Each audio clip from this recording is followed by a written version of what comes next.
तो यह है पार्ट 5 जो हमने टॉप 100 जी के सीरीज़ की क्वेश्चन स्टार्ट करे थे उसका। इसकी इम्पोर्टेंस मैं आपको बार बार हर वीडियो में नहीं बताऊंगा। ये इसकी इम्पोर्टेंस आपको तब पता चलेगी जब ये इसके क्वेश्चंस आपको डायरेक्ट आपके एयरफोर्स या नेवी के एग्ज़ाम्स में देखने को मिलेंगे। मैं एक चीज़ गुजारिश करना चाहूँगा, अगर आप ये हमारी वीडियो पहली बार देख रहे हैं तो प्लीज़ चैनल को सब्सक्राइब कर दीजिए, बेल आइकन को दबा लीजिए और ज्वाइन के बटन को भी अगर आपकी इच्छा हो तो दबा लीजिए। अगर ये आपको इस वीडियो का ये पार्ट पसंद आए तो इसकी सीरीज़ है पूरी, आप हमारी प्लेलिस्ट टॉप 100 जी के सीरीज़ में जाकर इस प्लेलिस्ट को पूरा देखिए। और यहाँ इस सीरीज़ से आपको क्वेश्चन डायरेक्ट आपको एयरफोर्स और नेवी में आपके एग्ज़ाम्स में देखने के लिए मिलेंगे। तो पहले क्वेश्चन की तरफ बढ़ते हैं। पहला क्वेश्चन है हमारा, संसद के 2 सदनों के संयुक्त अधिवेशन की अध्यक्षता कौन करता है? तो सबसे पहले आपको ये पता होना चाहिए कि संसद में कितने सदन होते हैं। संसद में 2 सदन होते हैं। पहला सदन होता है लोकसभा और दूसरा सदन होता है राज्यसभा। लोकसभा की अध्यक्षता कौन करता है? आपको पता होना चाहिए कि लोकसभा की अध्यक्षता वहाँ का स्पीकर करता है। और अभी आप मुझे बताइए कि करंट स्पीकर कौन है लोकसभा का? तो आपको पता होना चाहिए कि करंट स्पीकर कौन है लोकसभा के। तो ओम बिरला है करंट स्पीकर लोकसभा के। और आपको ये भी पता होना चाहिए कि राज्यसभा की अध्यक्षता कौन करता है। तो राज्यसभा की अध्यक्षता उसका चेयरमैन करता है। और चेयरमैन कौन होता है? वो होता है वाइस प्रेसिडेंट, जो कि हमारे अभी फ़िलहाल वेंकैया नायडू जी हैं। लेकिन जब दोनों सदन एक साथ बैठते हैं तो उसकी अध्यक्षता कौन करता है? Good question. इसका आंसर होगा लोकसभा का स्पीकर। यस, जो अगर लोकसभा और राज्यसभा दोनों के सदन एक ही सदन में बैठे तो उसकी अध्यक्षता ओम बिरला जी करेंगे, यानी लोकसभा का स्पीकर करेगा। अगले क्वेश्चन की तरफ बढ़ते हैं। अगला क्वेश्चन है हमारा, मार्ले मिंटो सुधार कब पारित किया गया था? तो ये आपको पता होना चाहिए 1909 में पारित किया गया था। अगले क्वेश्चन की तरफ बढ़ते हैं। अगला क्वेश्चन है हमारा, WHO का मुख्यालय कहाँ है? तो ये क्वेश्चन बहुत इंपॉर्टेंट हो जाता है एयरफोर्स और नेवी की दृष्टि से, क्योंकि अभी कोरोना वायरस पैंडमिक के कारण ये क्वेश्चन बहुत ज़्यादा इम्पॉर्टेंट है। तो आपको पता होना चाहिए कि जेनेवा में है इसका मुख्यालय। और ये इतना ज़्यादा इम्पोर्टेंट क्यों है? ये इसलिए है क्योंकि WHO के ऊपर बहुत सारे सवाल उठ रहे हैं कि वो चाइना का पक्ष ले रहा है, उसको दोषी करार नहीं दे रहा है और उसके खिलाफ सख्त एक्शंस नहीं ले रहा है। इसलिए ये उस पर बार बार इल्ज़ाम लग रहे हैं कि वो चाइना का फेवर कर रहा है। और इसी कारण से, और ये भी आपको पता होना चाहिए कि 7 अप्रैल 1948 को इसका स्थापना हुई थी WHO की, और जेनेवा में हुई इसका मुख्यालय है। और आपको ये भी पता होना चाहिए कि करंट इसके चेयरमैन कौन है, या करंट इसके चेयरमैन है हमारे इंडिया के ही हैं, डॉक्टर हर्षवर्धन जी इसके चेयरमैन अभी चुने गए हैं। अगले क्वेश्चन तक बढ़ते हैं। अगला क्वेश्चन है हमारा, काला पानी किन दो देशों के बीच फसाद का जड़ है? तो आपको पता होना चाहिए भारत और नेपाल। तो मैं आपको इसी के साथ साथ आपको करंट अफेयर्स भी क्लियर करते चलूँगा कि भारत और नेपाल के बीच में बहुत तनातनी चल रही है, क्योंकि नेपाल को मिल रही है फंडिंग चाइना से। तो इसलिए वो इंडिया के खिलाफ बहुत सारे एक्शंस ले रहा है, जैसे टीवी चैनल्स को बैन करना और एक्सेट्रा एक्सेट्रा। तो मैं आपको ऐसा कोई भी सवाल नहीं होगा मेरी सीरीज़ में जो एयरफोर्स में कभी ना आया हो। एयरफोर्स या नेवी में कभी ना कभी ये क्वेश्चंस आए हैं और आपको आगे भी आते हुए देखने को मिलेंगे। जो भी क्वेश्चन बताऊंगा उसके पीछे एक लिंकेज बताऊंगा कि कैसे आपको लिंक करना है हर क्वेश्चन को अपने दिमाग में। जैसे कि आप जैसे ही आपको क्वेश्चन देखें मेरी सीरीज़ का तो आपके दिमाग में क्लिक हो जाए कि हाँ ये क्वेश्चन वहाँ पे सर की सीरीज़ में देखा था। चलिए बढ़ते हैं अगले क्वेश्चन की तरफ। अगला क्वेश्चन है हमारा, गलवान नदी किसकी सहायक नदी है? तो आपको ये पता होना चाहिए, ये इंडस रिवर की यानी इंदू नदी की सहायक नदी है। इंडस रिवर की और भी सहायक नदियाँ हैं, जैसे झेलम, चिनाब, रावी, व्यास, सतलुज। ये 5 इसकी सहायक नदियाँ हैं। आप इसको ऐसे भी याद कर सकते हैं, JCRVS। आप इसके फर्स्ट लेटर से आप इसको याद कर सकते हैं। तो गलवान नदी क्यों अभी क्वेश्चन में मैंने आपको पूछा है, क्योंकि आपका ये करंट अफेयर भी है क्या कि गलवान नदी इंडो चाइना कॉन्फ्लिक्ट के कारण बहुत ज़्यादा अभी चर्चा में है, सुर्खियों में। तो इसलिए ये आपका करंट अफेयर्स भी हो जाता है। अब अगले क्वेश्चन की तरफ बढ़ता है। अगला क्वेश्चन है हमारा, यूनिसेफ यानी UNICEF का मुख्यालय कहाँ है? तो आपको पता होना चाहिए न्यूयॉर्क में है और इसकी स्थापना 1946 में हुई थी। तो अगले क्वेश्चन की तरफ बढ़ते हैं। अगला क्वेश्चन है हमारा, नीति आयोग के वर्तमान अध्यक्ष कौन है?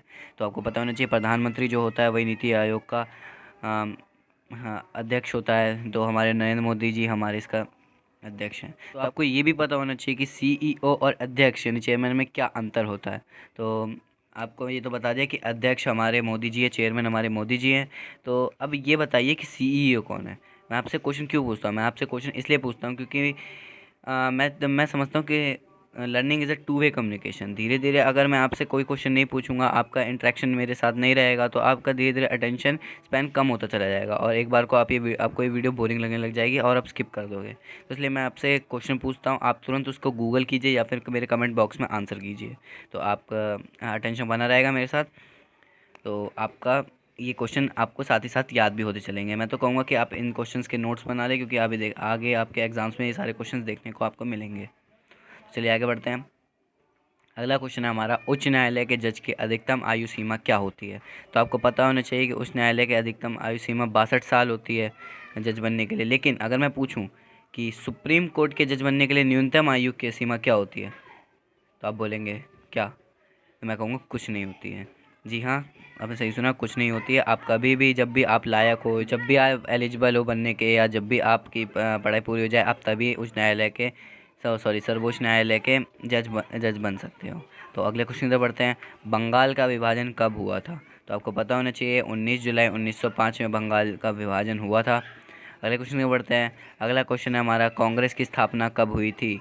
तो आपको पता होना चाहिए 28 दिसंबर 1885 को इसकी इंडियन नेशनल कांग्रेस की स्थापना हुई थी और इसका मुख्यालय दिल्ली में है।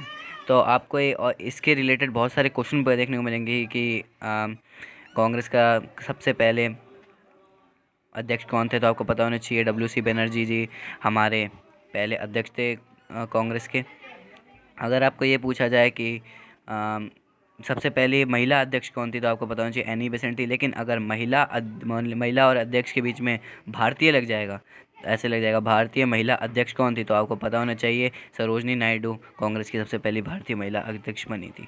अगले क्वेश्चन से बढ़ते हैं। अगला क्वेश्चन है हमारा, खिलाफत आंदोलन कब हुआ था? तो आपको पता होना चाहिए मार्च 1919 में खिलाफत आंदोलन हुआ था और इनके कुछ मुख्य जो लोग थे वो थे मोहम्मद अली और शौकत अली ब्रदर। इनको अली ब्रदर्स के भी नाम से जाना जाता है। अगला क्वेश्चन पढ़ते हैं। अगला क्वेश्चन है हमारा, चौरा चौरी हत्याकांड कब हुआ था? तो ये 4 फरवरी 1922 में हुआ था। पहले इन्होंने 1905 लिख रखा था, अच्छा हुआ इन्होंने सही कर लिया, 1922 है इसका। अगला क्वेश्चन की तरफ बढ़ता है। अगला क्वेश्चन है हमारा, बूमला दर्रा किस राज्य में स्थित है? मैंने पिछले वीडियोस में और दो दर्रों के बारे में बताया था जो सिक्किम में स्थित हैं। कमेंट में उसका नाम लिखिए। मैं आपसे गुजारिश करूँगा कि आप मेरे साथ साथ जो भी मैं आपको बोलूँ कि करें, तो आप प्लीज़ करते जाइए ताकि आपको याद भी हो जाए। पिछली बार मैंने वीडियो बोला था कि सिक्किम में 2 दर्रे हैं, तो आप उसका नाम मेरे को कमेंट बॉक्स में लिख के ज़रूर बताएं। और देखिए, जैसे अरुणाचल प्रदेश में हमारे 2 दर्रे हैं, एक तो बूमला दर्रा है और एक है बूमदिला दर्रा।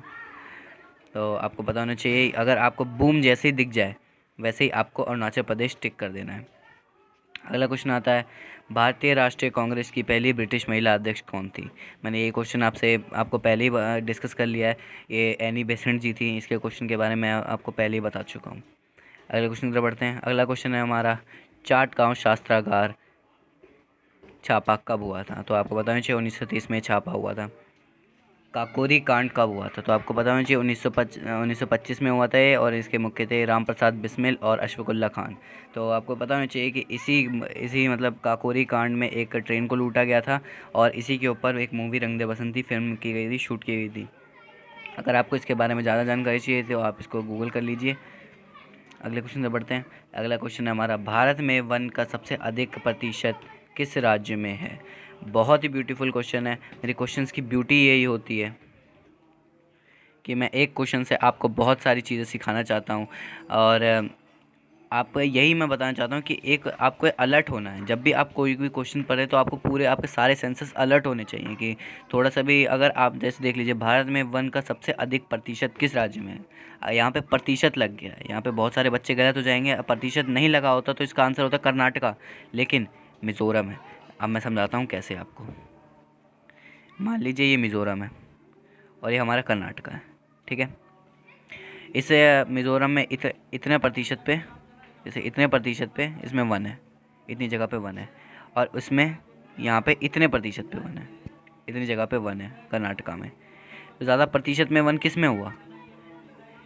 इसमें हुआ। और अगर आप कर्नाटका की बात करें तो इतने हुआ। सबसे ज़्यादा वन तो इस वाले कर्नाटका में है, लेकिन सबसे अधिक प्रतिशत में मिज़ोरम में। होप करता हूँ समझ गए होंगे मैं क्या कहना चाह रहा हूँ। अगर आप पूछेंगे, अगला क्वेश्चन हम देखते हैं। अगला क्वेश्चन यही है, इसी बारे में जिसके बारे में डिस्कस करने वाला था। अगला क्वेश्चन है हमारा, भारत में वन का सबसे कम प्रतिशत किस राज्य में है? तो आपको पता होना चाहिए ये हरियाणा में है और सेकंड नंबर पे पंजाब में। उतना डीप जाने की कोई ज़रूरत नहीं है, आपको फर्स्ट तक ही याद करना है, सिर्फ हरियाणा। तो होप करता हूँ कि मेरी वीडियो पसंद आई होगी। जाते जाते एक लाइक ड्रॉप कर दे, क्योंकि मेरे को एक लाइक आपका मेरे को बहुत सारी मोटिवेशन दे देता है अगली वीडियो बनाने के लिए। तो मिलते हैं आपको एक नए अगली वीडियो में। लास्ट सीरीज़ हमारी होगी, क्योंकि 83 क्वेश्चन तक हम आ चुके हैं। 17 क्वेश्चंस कुछ बचे हुए हैं हमारे। अगली वीडियो में वो डिस्कस करेंगे और इससे सीरीज़ को टॉप 100 जी की सीरीज़ को ख़त्म करेंगे। धन्यवाद।